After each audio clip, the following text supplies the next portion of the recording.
You are watching No Filter with Debbie. I'm Debbie Schlussel, and these are my views and opinions.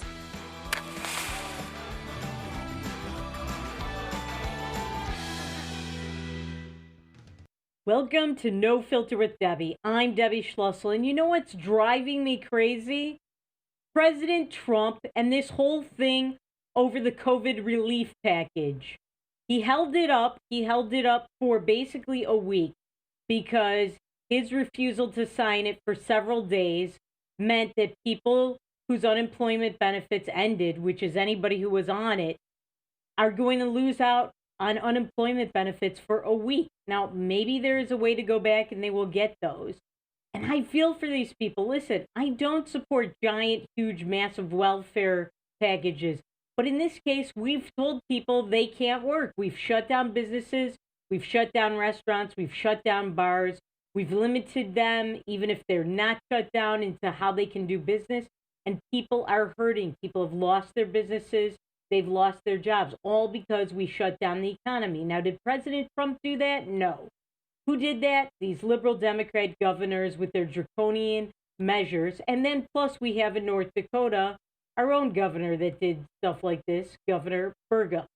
And we'll talk to you more about what some North Dakota cities are doing to alleviate this problem for bars and restaurants. But President Trump held this bill up. And he said the reason he held it up was for $2,000. He felt people should get $2,000 checks instead of $600 checks. Great.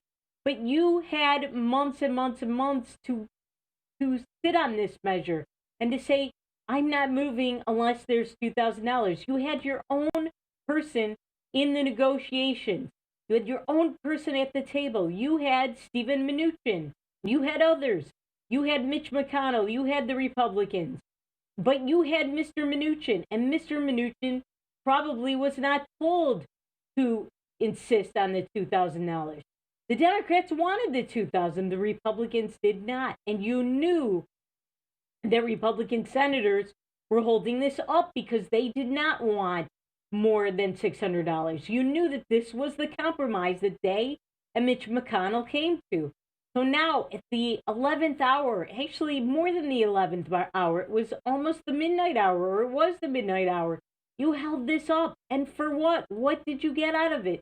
He got nothing out of it, except the ire and the wrath of the American people and also many of his supporters in the Senate because he made them look bad, supporters in the House because he made them look bad. The Democrats, they seized on this. They said, oh, we wanted the $2,000. The evil, mean Republicans in the Senate wouldn't give it to us. So you made them look bad. And what did you get out of it? Nothing. You did not gain a thing. The people that hated President Trump to begin with, or people who are to the left and felt that they should get more than $600, even if they weren't to the left. Let's say they were just angry at the president because there was no bill. Maybe they were angry at the Democrats too. But there was going to be the $600 and the unemployment benefits, the extra $300. It's not going to be $400 this time around. It's not going to be $600. It's not going to be that much money. But still, people could use that to get by, maybe, barely make ends meet. And he held this up. So what did he get out of it? Here's what he got. He got them to agree that they would put the $2,000 to a vote, which what does that do? That makes all the Republicans that voted against the $2,000 look terrible, especially the two Georgia Senate candidates, which I admit, and I've said on this show before, the two Republican Georgia U.S. Senate candidates are horrible. But when you consider the alternative, which is these far, far left wackos in Jon Ossoff and Ralph Warnock that are running in Georgia, it's way worse. And if you consider that the Democrats would control everything, they would make it the last election ever that the Republicans would ever win. Or lose, rather. Lose with a chance of winning. So he got nothing out of it. He got that vote. The other thing he got a vote on was Section 230.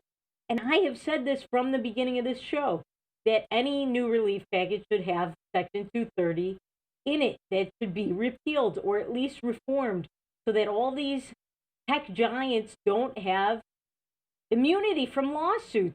The rest of us, I'm not immune from a lawsuit. Are you? Why should we not be immune from defamation lawsuits? And yet they are.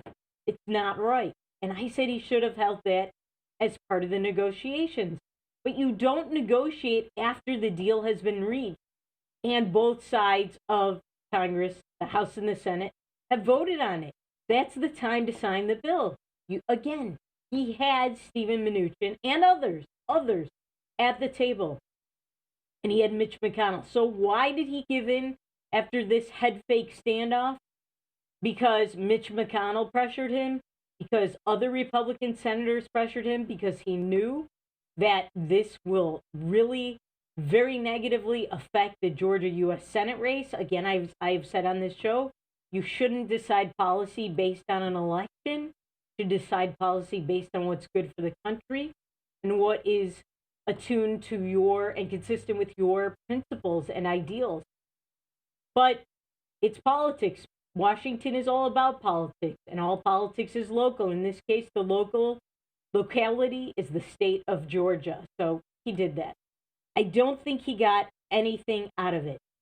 Also today, and this also drives me crazy because I don't think it helps the Republicans at all. And it definitely doesn't help the president unless he's talking about his fundraising and some of these other people's fundraising. Some of the Republicans, including Representative Louis Gohmert, sued Mike Pence. Now, they didn't really mean to go after Mike Pence when they sued him. They meant to get Mike Pence to be able to declare the winner of the presidential election instead of the electoral vote. They want a federal judge in Texas, a Trump appointee, to declare that the 1887 Electoral Count Act is unconstitutional because it differs with or conflicts somehow with the 12th Amendment. Good luck with that. It's not going to happen. I've always said, if you overturn an election by fiat, which means basically a judge saying so, there are going to be riots in the streets all over America. If you thought it was bad with these Black Lives Matter protests, the George Floyd protests, you ain't seen nothing. Now, that doesn't mean that you go by mob rules. If something is right, it's right, and you do it. This isn't right. They're not going to have a chance. This is a waste of time. Unfortunately, listen, I really wanted Donald Trump to become the president. I wanted him to get reelected. But unfortunately, he's not going to be, and we have to admit that. Because if we don't, we are going to be caught flat-footed in other things that are important that are coming up. The Senate race on January 5th. And we have the 2022 elections, the congressional elections, the House and the Senate. We need to win those. And then there is the presidential race for 2024. That has already begun. If you don't think so, you aren't paying attention. So this bothers me that, number one, the president has done this thing at the last minute. He comes off looking like a baby, like somebody who is just having a tantrum. We don't want that. Go out with class. Go out with dignity. Go out with some positives. You don't want people to remember this. I do believe that these kinds of things, yes, a lot of Republicans are still for the president. I'm still for him. But this kind of behavior, he's going to be a figment of the past. He keeps pulling this kind of stuff. The bad pardons, lawsuits, which you know he's behind that. He's close with Louis Gohmert. It's just not going to go anywhere. All right, when we come back, the Nashville bombing on Christmas morning, was it a terrorist act? And, gee, maybe the police are necessary after all. That and more after these messages on No Filter with Debbie on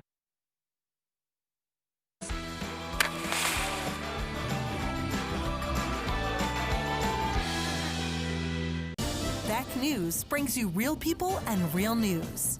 Every weekday on KNDB, KNDM, and KRDK. Start your evening with the Dr. Duke Show at 4. Take a fresh look at current events with Ladies of Another View at 4:30. Go down the road with Joel at 5:30. Watch No Apologies with Becker at 9. Cap off your night with No Filter with Debbie at 10. Beck News. Real people, real news. Capital City Restaurant Supply is your one-stop shop for quality restaurant products for the large to small kitchens. Commercial-grade restaurant and bar supplies, limb game processing equipment, refrigeration, dinnerware, and smallware. We sell everything including the kitchen sink from trusted manufacturers for the chef and all of us. Open to the public since 1971, we are veteran-owned and North Dakota proud. Let us take care of your restaurant and home kitchen needs today by visiting us at 1414 Interstate Loop in Bismarck or on the web at capitalcityrestaurantsupply.com.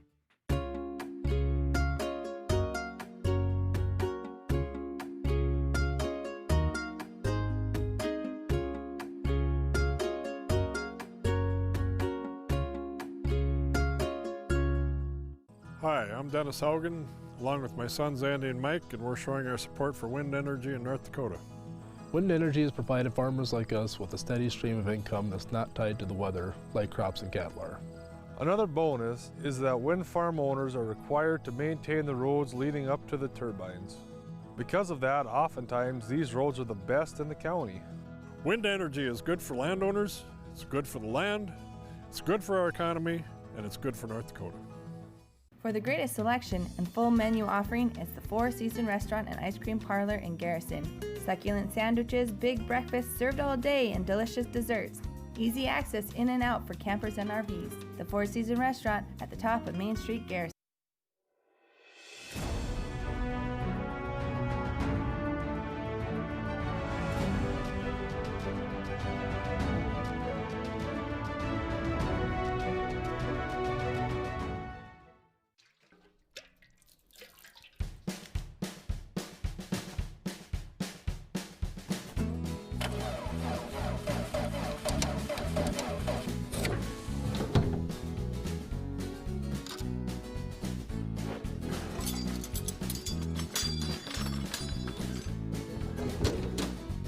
Some things in life are hard. That's why banking shouldn't be. Cornerstone Bank.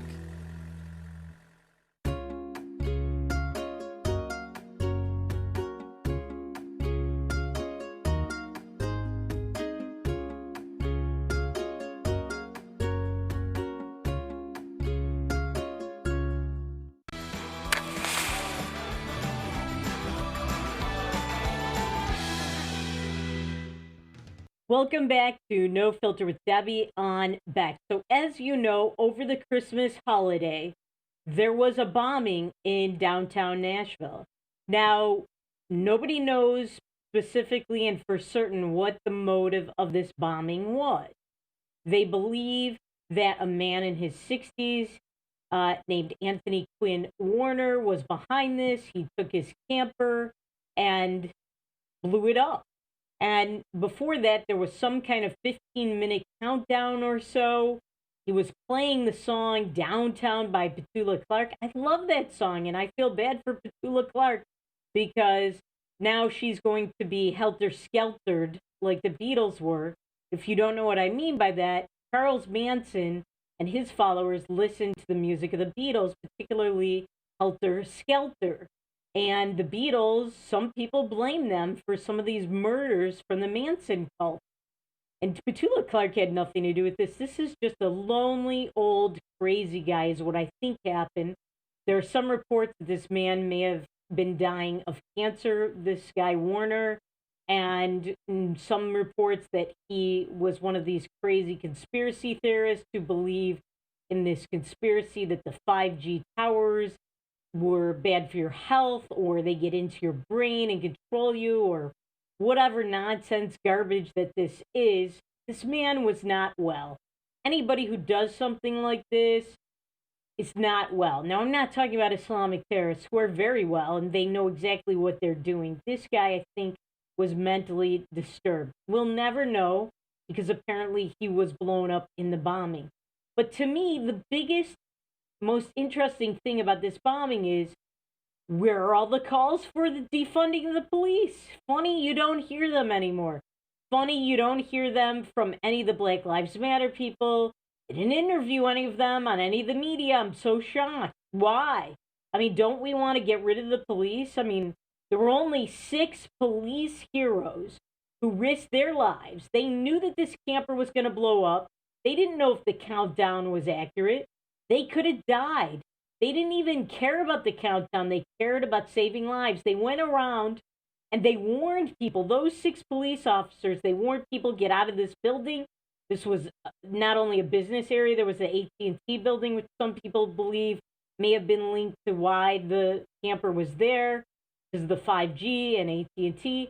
But this was also a residential area. A lot of people lived around there. There was a guy who was walking his dog, and the police saw him at the last minute and warned him off at the very last minute, and he survived, as did his dog. And he said this was a Christmas miracle, and that is for sure. But I think the biggest Christmas miracle is that Nashville did not defund its police, and that they had these 6 police officers, these heroes who risked their lives. They knew that they could be blown to smithereens. And instead of taking a second to call their families and say goodbye, or say, this might be my last phone call, or instead of saying, oh, I don't want to risk my life. People are inside these buildings. They'll be okay. They'll survive this. They didn't do that. They warned these people. And as we know, a lot of these buildings were severely damaged. People might not have survived this. Look at some of the pictures online. The original pictures don't really show you that much. But if you look at the pictures that have come out since then, today, for example, a lot of these buildings were just almost in smithereens. They were totaled. And it is a true Christmas miracle that only 3 people were injured. And they were not injured critically. They had much smaller injuries. That is a huge miracle, because this person that did this Warner person, who I do believe, again, was truly disturbed, I think he wanted to go out with a bang. Some people say he wanted to be a hero, but I don't know how you're a hero when you do stuff like this. Maybe at the last minute he was going to try and stop it, and then he wasn't able to. Who knows? We don't know. And given that we don't know the motive, that is an interesting question in and of itself, it brings up an interesting question in and of itself, which is this: was this an act of terrorism? Now, I would say yes and no. Mostly I would say no, and here's why. To me, terrorism is not somebody goes out and blows up buildings. It is usually because of an ideology and or some kind of demand that somebody does this. For example, most terrorism that we've experienced in America is Islamic terrorism. Muslims who they don't like our Western way of life, they feel we're too promiscuous, they feel we're too successful, they don't like Western culture, they're jealous of our success, they hate us for one reason or another, or they hate the Jews because they're jealous of them for one reason or another. None of them reasonable reasons, but this is what they do. The Muslims, the Palestinians, they blow people up or they take hostages and threaten to kill them based on either we want this land, or we want these terrorists released from prison, or we want this or we want that. That's usually what they do. Hijackers, same thing. Al-Qaeda, when they did 9/11, it was on behalf of their ideology. They did not like our culture, they didn't like us and our way of life, and so on. So there was not this in this case. So was it really terrorism? Some people are upset that this has not been labeled a terrorist attack. But I think it's funny because these are the same people, usually mostly leftists, who don't want us to call Islamic terrorism terrorism. These are the same people that supported Barack Obama and the FBI when they labeled Islamic terrorist attack after Islamic terrorist attack on America as a workplace violence incident. Do you remember the San Bernardino terrorists?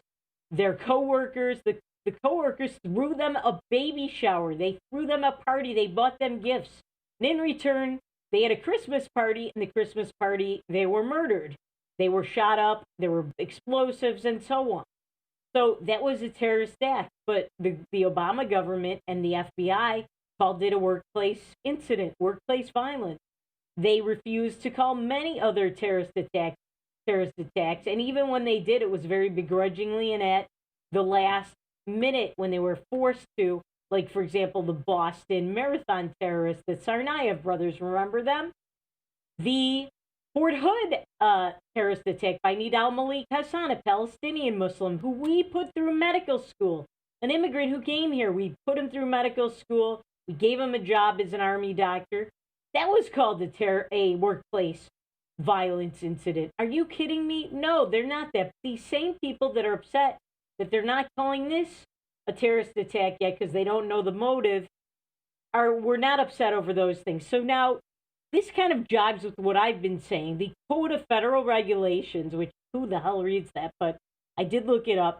It defines terrorism as the unlawful use of force and violence against persons or property to intimidate or coerce a government, the civilian population, or any segment thereof in furtherance of political or social objectives. Again, this attack would not fit that because, as far as we know, he didn't leave a note. He didn't say why he was doing this. We don't even know if he meant to do this. Maybe he's just nuts. So I don't know that this is terrorism. Now, a lot of people are telling me, you mean to tell me he destroyed 41 buildings? He planned this in advance. He had the countdown. He had the recording. It's not terrorism. Terrorism is not just I'm going to do violence and have an attack. There usually is, again, an ideology, a demand, something behind it. So I don't know that it is. What do you think? Let us know on our social media pages. All right. When I come back, a former boss of mine, a man that I know, was pardoned by the president. And I think it's a bad thing. But so did Governor Cuomo. He pardoned some bad people. We'll talk about it after these messages on No Filter with Debbie on Beck.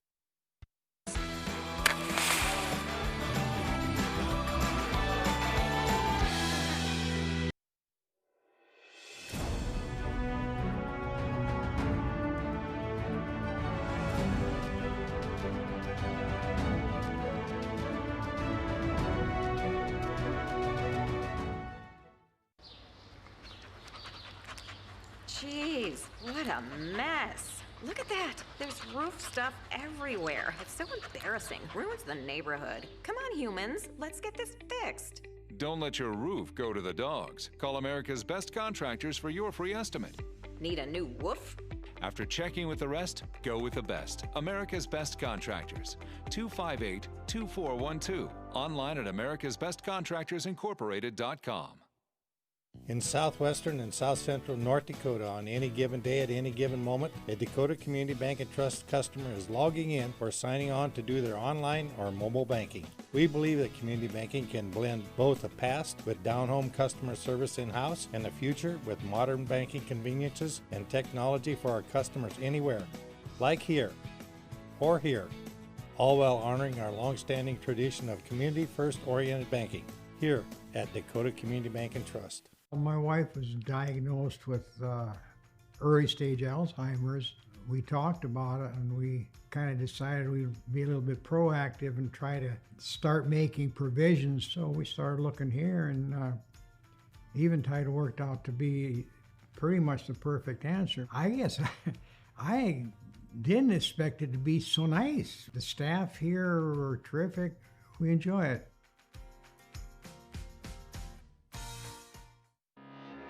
They say when the going gets tough, the tough get going.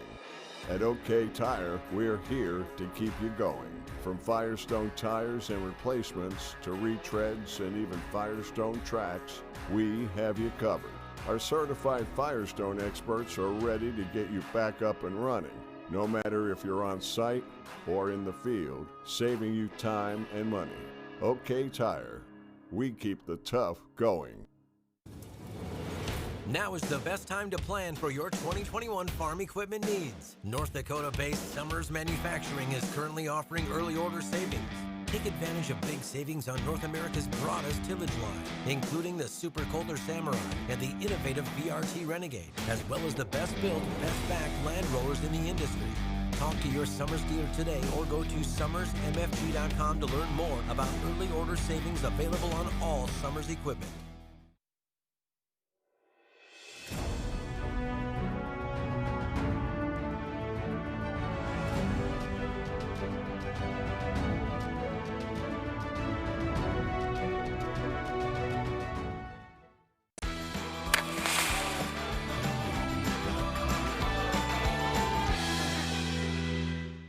Welcome back to No Filter with Debbie on Beck. So last week, I was very upset at some of the pardons that President Trump issued. And as I told you, yes, every president does this. Most presidents, at least in contemporary times, have issued some pardons that are very objectionable, particularly Bill Clinton with his pardon of Mark Rich. I believe also maybe Barack Obama pardoned somebody from FARC, F-A-R-C. It may have been Bill Clinton, but that is a terrorist group, a Latino terrorist group. So there have been some bad pardons. But that doesn't make it right for President Trump to do the same. And it also gives us a loss of all of our moral high ground when we say nothing, if we do, and some people are saying nothing about President Trump's pardons of some very dastardly people. I told you about the 3 former congressmen he pardoned, 2 of whom really violated the public trust and barely did anything. In fact, Duncan Hunter Jr. did not serve a day in prison yet. And Chris Collins, who did insider trading, he served a month or 2.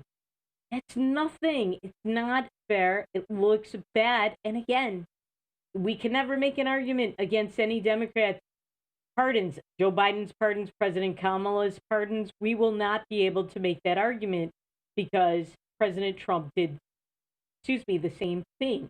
And I talked to you about a man named Philip Asformis, another guy, the largest defrauder of healthcare funds that you pay for, your taxes. The largest defrauder in U.S. history, over $1 billion, something like $1.3 billion. And he bought a Ferrari, other accoutrements of the Lux life with that money. That's your money. And he barely served anything on his 20-year sentence that should have been 30 years. And he could have done up to 250 years. So one of the latest pardons, and this happened after we went on break for the holiday, was a pardon of somebody I know, my former boss, Congressman Mark Siljander. So Mark Siljander was a congressman for 3 terms from the western side of the state of Michigan. He was a very religious evangelical Christian. I worked for him, and my father, I was an intern in his office, but he hired me personally. The reason he hired me is I speak fluent Hebrew. There's my ID. Yeah, you can see I'm not a real blonde. I admit it. The secret's out.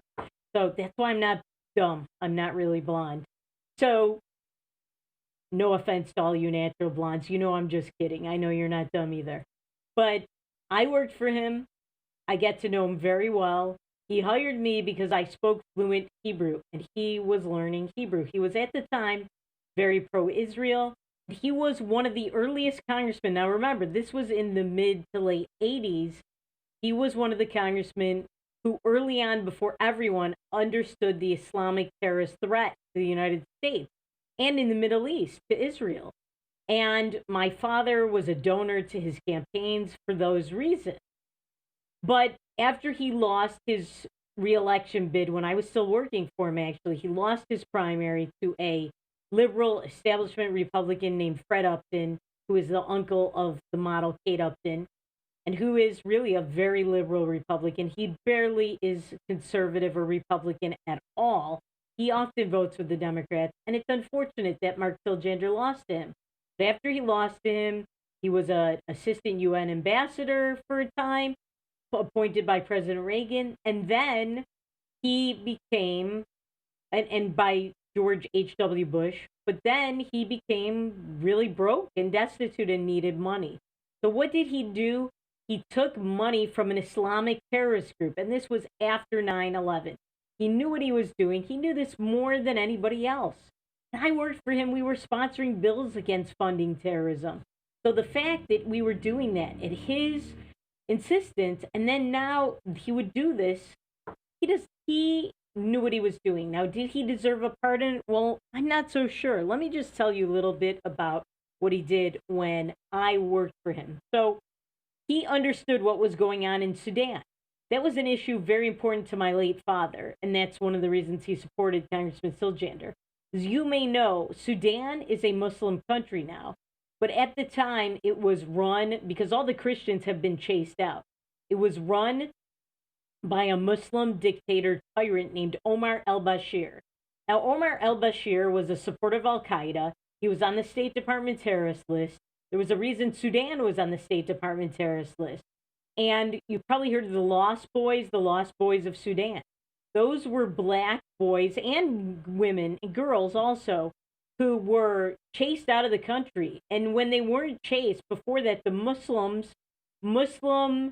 gangs called the Janjaweed, they would kill these men, torture them to death, murder them, slit their throats, behead them, and they would rape their women, and they would force these Christian women to raise their kids that were the product of these rapes as Muslims. And they took these young kids and would train them to become terrorists. And the ones who were fortunate enough to flee, that's the ones we call the Lost Boys, they fled through the desert. And many of them came to America, and thank God for that. Well, Congressman Siljander knew about this, and he was a champion of the Christians of Sudan. But after he left Congress and he was desperate for money, what did he do? He decided to take money. I believe he was getting money from Omar al-Bashir, this terrorist head of state who supported al-Qaeda. Don't forget that bin Laden was in Sudan, and this guy, Omar al-Bashir, helped him stay there. And he was instrumental in blowing up our embassies. He helped to supply the battery to him to blow up our embassies in Kenya and Tanzania. Our embassies, our employees were murdered. Americans were murdered. So Congressman Siljander decided he was going to say, oh, you know what? Omar al-Bashir actually isn't so bad. And he started lobbying for him to get off the State Department terrorist list. And he was writing articles and speaking out for him. You know, we have a definition for people who walk 8 Mile Road in Detroit, in my native state of Michigan, who take money to do stuff like this. You know what the name is? Hooker, prostitute. And that's what he did. And then after 9/11, he took money from this group called the Islamic American Relief Agency. Now, this group was also on the State Department terrorist list, and he was lobbying. He took this money from them, lobbying to get them off this list. Now, this group, Islamic American Relief Agency, got U.S. money, and what did they do with it? They donated it to al-Qaeda and the Taliban to fund terrorist operations against them. And he took money from them. He claimed it was to write a book, not to lobby for them to get off the terrorist list. And he never registered as a foreign agent. That's how they got, by the way, several other people, I believe Paul Manafort and also General Flynn. But he did not register, and he did eventually write this book. His book is called A Deadly Misunderstanding, that, you know, we've misunderstood Islam. It's really a kind, humane religion. It's just like Christianity and Judaism. They're good people. That was his book. Propaganda, absurd. So he did serve his time. Should he have gotten a pardon? I'm not so sure. Anyway, that was my objection to that. When we come back, I'll tell you about some pardons that Governor Cuomo has handed out. And they're a lot worse than that. That and more after these messages on No Filter with Debbie on Beck.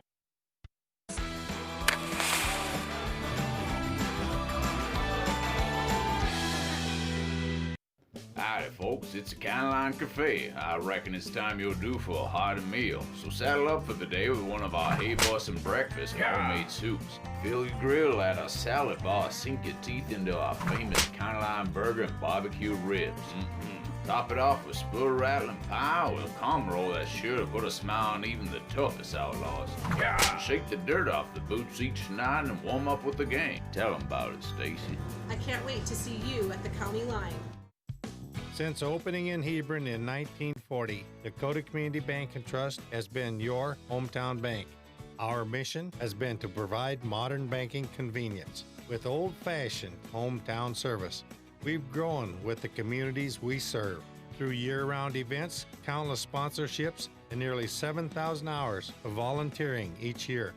Learn more about our 80-year history at dakotacommunitybank.com. Jeez, what a mess. Look at that. There's roof stuff everywhere. It's so embarrassing. Ruins the neighborhood. Come on, humans. Let's get this fixed. Don't let your roof go to the dogs. Call America's Best Contractors for your free estimate. Need a new woof? After checking with the rest, go with the best. America's Best Contractors. 258-2412. Online at americasbestcontractorsincorporated.com. For the greatest selection and full menu offering, it's the Four Seasons Restaurant and Ice Cream Parlor in Garrison. Succulent sandwiches, big breakfasts served all day, and delicious desserts. Easy access in and out for campers and RVs. The Four Seasons Restaurant at the top of Main Street, Garrison.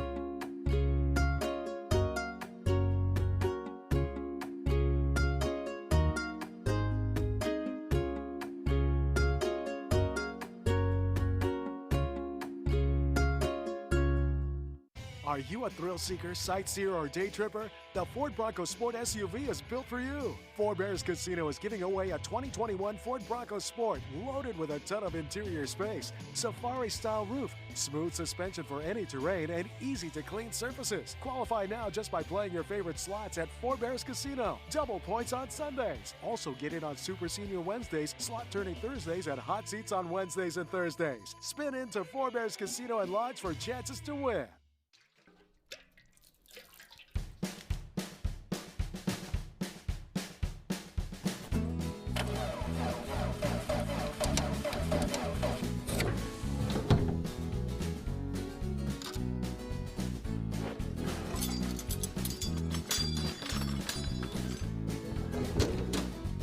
Some things in life are hard.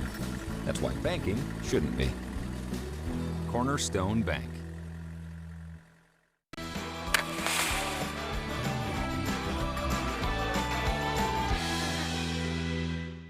Welcome back to No Filter with Debbie on Beck. So before the break, I was talking to you about President Trump's pardons, including my former boss, ex-Congressman Mark Siljander. Now, the Republicans are not exclusive to these bad pardons, not even close. I told you about Bill Clinton and Barack Obama's bad pardons, some of them. Governor Cuomo. So Andrew Cuomo, who is being hailed as some kind of hero that saved us all from COVID, when actually he probably serial killed a lot of his people, shoving them into nursing homes, starting the lockdowns early, and so on. He has given clemency to women locked up for killing their allegedly abusive partners. So murderers, basically. These are killers. So two women, Teresa Debo and Maria Ordonez, were given clemency. They're out of prison. They were allowed to go home. Both of them could have left the men they were with. There's always a choice. You can always leave unless you're being kidnapped and held hostage, which neither of these women said that they were. So both of them were convicted, again, of killing abusive boyfriends or partners, and they got out of it. Now, they are not the only ones. There are others who were killers. Now, one person, a Vietnam vet, Arnold Raimondo, age 70, spent nearly 40 years behind bars after being convicted of murder in the second degree in criminal possession of a weapon. He was sentenced to 50 years to life in 1983. Now, I don't know, 40 years is a long time, but still, murder is forever. You're taking somebody's life. Now, he did enlist at just 17. When he came back from the war, he had PTSD, as I'm sure a lot of Vietnam vets did, but how many of them murdered people? I don't know. I'll bet not that many. There are a lot of Vietnam vets who were convicted of crimes, but most of them were much smaller crimes. And it's terrible the way America treated them, the way when they came home. My father served during the Vietnam War, and he always gave free medical care he was a doctor to Vietnam vets because he was so disgusted the way they were treated when they came home. So I feel more compassion than these women. Another person, Clifton Williamson, 43 years old, served 25 years out of a 25-year life sentence, was convicted of murder even though he didn't pull the trigger. Well, that doesn't matter. You're part of the crime and this happens. Usually you are charged with the same thing. Now, other people were pardoned of crimes of like petty larceny, attempted robbery, forgery, criminal sale or possession of a controlled substance, etc. But listen to why he pardoned them, even though those seem like small crimes. Many of them were illegal aliens, or they were just here with green cards. They did not have citizenship, which means they could have been deported.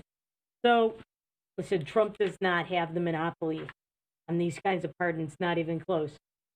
Now, my alma mater, the University of Michigan, supposed to be a very prestigious school, or so they told me when I went there.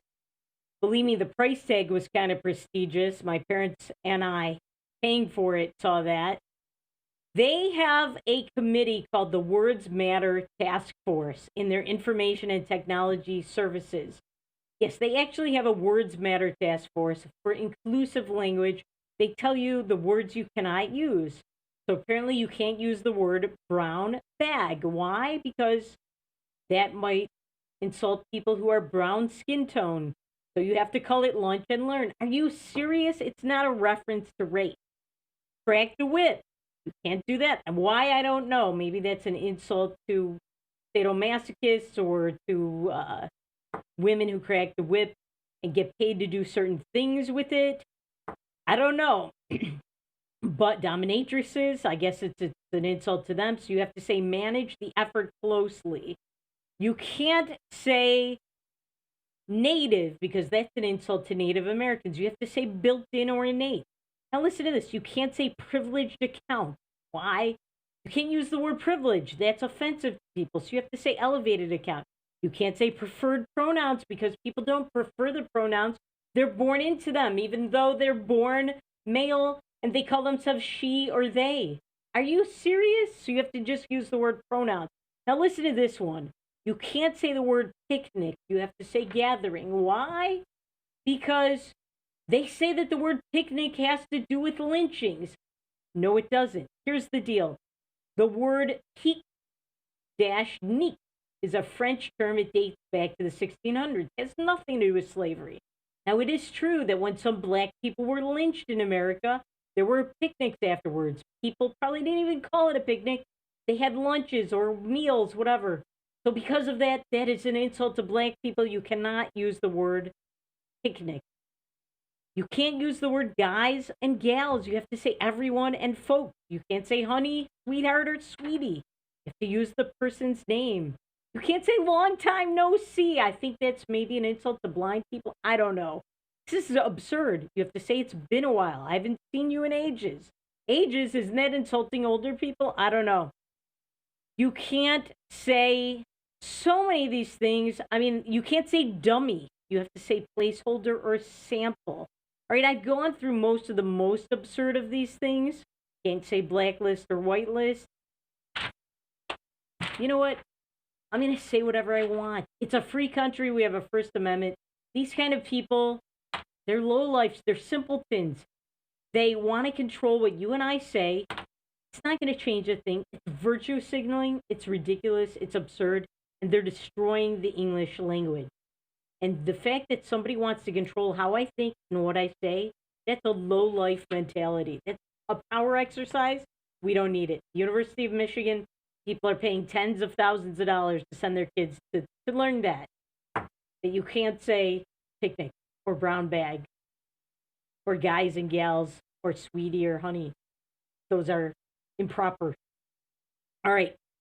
Let's get to COVID and North Dakota and Minnesota, our neighbors to the east. All right.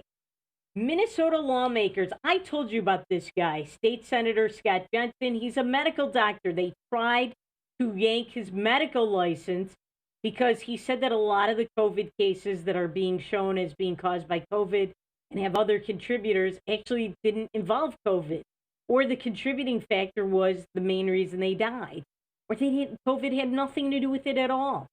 So he and State Representative Mary Franson have gone through the death certificates. They've audited them, and guess what they found? They found that 40% did not have COVID-19 as the underlying cause of death, even though the death certificate said that it was COVID. 40%, that's almost half. You know that they are exaggerating these things. I had a friend, her mother died. Mother had been sick for years. She had heart disease. She had a bad heart. They put COVID. There have been motorcycle accidents that were the reason for deaths. They put COVID. It's not accurate, not even close. And in North Dakota, we will get to these figures after these messages because I got to tell you what's going on with that too. There's more hanky-panky, but that's what's going on in Minnesota. That and more after these messages on No Filter with Debbie on Beck.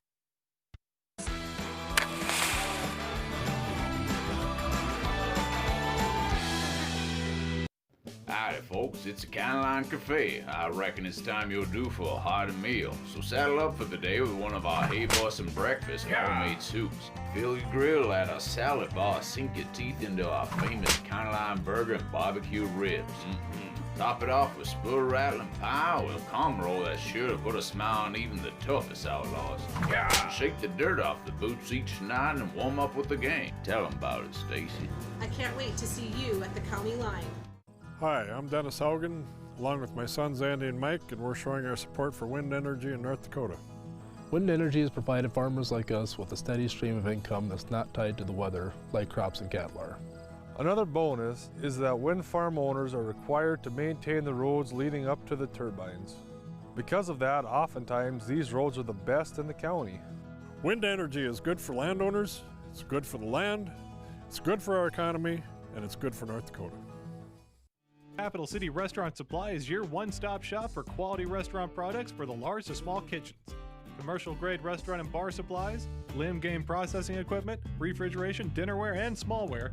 We sell everything including the kitchen sink for trusted manufacturers for the chef and all of us. Open to the public since 1971, we are veteran-owned and North Dakota proud. Let us take care of your restaurant and home kitchen needs today by visiting us at 1414 Interstate Loop in Bismarck or on the web at capitalcityrestaurantsupply.com. My wife was diagnosed with early stage Alzheimer's. We talked about it and we kind of decided we'd be a little bit proactive and try to start making provisions. So we started looking here, and Eventide worked out to be pretty much the perfect answer. I guess I didn't expect it to be so nice. The staff here are terrific. We enjoy it.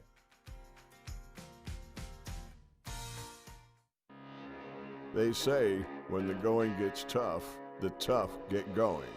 At OK Tire, we're here to keep you going. From Firestone tires and replacements to retreads and even Firestone tracks, we have you covered. Our certified Firestone experts are ready to get you back up and running, no matter if you're on site or in the field, saving you time and money.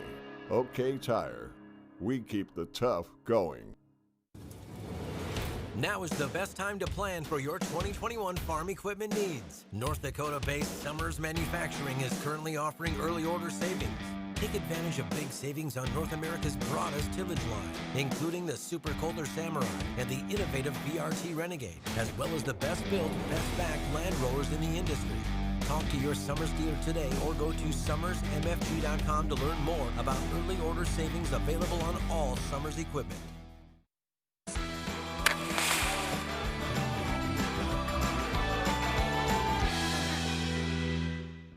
Welcome back to No Filter with Debbie on Beck. So before the break, I was telling you about how State Senator Scott Jensen and State Representative Mary Franson, they released a video. They went through all the COVID death-related death certificates. In Minnesota, they found that 40% of the deaths were actually not COVID-related. They gave a few examples where COVID was not the cause of death. Somebody fell and died. Somebody had a freshwater drowning. Somebody had dementia, a stroke, and multi-organ failure. Somebody ejected from a car. And they were told that if these people at all had COVID or have any symptoms of it, even though that wasn't the reason they died, they have to put that on the death certificate. Which is a lie. That is a lie. It's propaganda.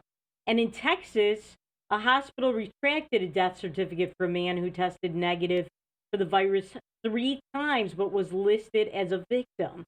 In Colorado, a county coroner's office pushed back against the state's claim that another victim who tested positive of the virus died of it, even though the person died of alcohol poisoning. These are lies. And guess what? while we don't do exactly that kind of lying in North Dakota, we might, I just don't know about it. We sort of do, because listen to these numbers. So there have been 1,264 deaths so far. If you count the additional deaths today that have been reported today from yesterday, that's another 4, and then there are 2 that are pending. That would bring the total up to 1,270. But let's assume it's just 1,264. So I looked this up on the North Dakota COVID website, and 768 of the deaths were in nursing homes. That's 61% of the cases. And then 7 are presumed dead from COVID. They don't know. And then there are 207 cases where COVID is not the primary cause. Now, 207, if I do the math in my head, I did not use my calculator, out of 1,264, that's roughly 15% of the cases. That's a significant amount, 15 to 17% of the cases. Plus, 61% of the cases are in nursing homes. So how do you tell people they can't have full capacity in restaurants and bars when 61% of the cases are in nursing homes? People in nursing homes are not going to bars and restaurants. If you go to a bar and restaurant and you're around people in a nursing home, you probably shouldn't do that. You should take extra care, but everybody else should be able to go, and the owners should be able to be open to full capacity. As I told you last week, the governor lifted this curfew, which was ridiculous because COVID apparently sleeps until 10 p.m. and it's valid and working overtime from 10 p.m. to 4 a.m. So according to his logic, I'm glad they got rid of that. But still, these numbers, 61% of the cases are in nursing homes. Another 15%, it's not the primary cause. Another 7 cases, they don't know if it's COVID. This ekes away at the numbers. Most people in North Dakota are doing just fine. So I talked about the bars and the restaurants. As we know, they're really hurting. And a lot of cities, Bismarck, West Fargo, and now Fargo, are taking steps to relieve the pain as much as they can. They're not the governor, so they can't change his rules or his order. But here's what they can do. So in Fargo, which has 440 licensed bars and restaurants, they have eliminated utility fees to qualifying businesses for January 2021 to June 2021. They should do it for the whole year, in my opinion. And they provide retroactive license refund. The cost will be covered by the COVID-19 funds from the state. I wonder if they've spent all those. They got to spend them by New Year's Eve, or they go back to the government. So they're waiving that utility charges and liquor license rebate. That's something, but guess what? It's not enough. Restaurants and bars hurt when they're at full capacity before COVID. It is very difficult to be a successful restaurant or bar. We know most of them closed in the first year of operation without COVID. So it's horrible. But listen, at least they're doing something, and I got to give them a lot of credit for doing that. Now, last week I told you about the attack on Senator Hovind's office. Remember, we showed you that video of the guy with the axe. He went to the window and he smashed out the window of Senator Hovind's office. I don't know what he thought he was achieving by doing that, because you, the taxpayers, are going to pay for that. Not Senator Hovind. Senator Hovind, nothing happened to him over this, and nothing should. This is what you call terrorism, if there's a reason. We were talking about the definition of terrorism before. The guy's been identified as Thomas Starks of Lisbon. He's been charged with criminal mischief, a Class C felony. He has not had his first court hearing scheduled. You can bet he's probably a leftist. He probably voted for Joe Biden, and he probably doesn't support Republicans. There's a reason he did this. And I would like to know what it is, and I'm sure we'll find out more when his court date is scheduled. But they caught him. Thanks for your help, whoever identified him. Good job. Now, on to some other bad political people. Nancy Pelosi. Nancy Pelosi, who said she wouldn't pass a bill that was big to relieve Americans' angst and their starvation and their joblessness until Joe Biden was elected, and then it was okay. She said that she plans to pull President Trump out of the White House by his hair, his little hands, and his feet, according to reports. She should get a visit from the Secret Service. for that. And she should be deposed as speaker. There was a day and age in which she would be deposed as speaker for saying something like this, and she'd be out. She'd be apologizing left and right. And Eric Swalwell would be out of Congress, and he'd be indicted. But that day and age, unfortunately, has gone. So goodbye to that. Now, we've been following the Georgia Senate race. We don't have a lot of time left in the show today, but I want to go over this because this is very important. This is what the Republicans should have done in every state in the union before the election, for the presidential election. I'm glad they're doing it in Georgia. So there is a Texas-based organization called True the Vote. And True the Vote has filed lawsuits all over Georgia challenging the voters. Because why? There are 364,000 registered voters in Georgia that have changed their address. They don't live there anymore. So why should they be voting? Listen, Donald Trump lost Georgia by 12,000 votes. That's not a lot. 364,000 people are registered to vote there that shouldn't be voting. So True the Vote sued over that, and they also filed challenges everywhere. So now they're being sued by another organization called Fair Fight, saying that they don't have a right to challenge the eligibility. Huh? Yes, they do. We want them to challenge it, because if any of these 364,000 people are not eligible to vote, that could change the Georgia election. This is going to be very close. Again, Trump lost by only 12,000. This could have been the reason. He might have won Georgia. So I'm glad it's happening. This is exactly what the Republican Party should have been doing in every single state. So good on you, Through the Vote. And Fair Fight, what they really want is an unfair fight. They want to cheat. That's what their lawsuit is about. And remember, things are not always as they seem. See you tomorrow.